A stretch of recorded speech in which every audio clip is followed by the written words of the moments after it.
simula pa lang ito, yung ang confirmation hearings, 4 days. And pansin niyo ba, kasabay nung anibersaryo, 40th anniversary ng People Power. So wow, di ba? Parang isang bagong yugto, isang bagong muka ng tuloy-tuloy na pagpapahayag ng kapangyarihan ng mamamayan.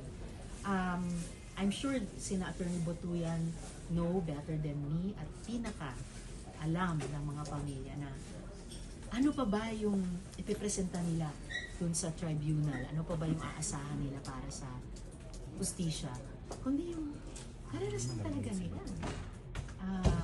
Yung the price they have paid para mag-survive hanggang sa araw na ito, para makarating dun sa Hague, na magparinig dun sa mastermind nung suffering nila yung ganitong mga proseso.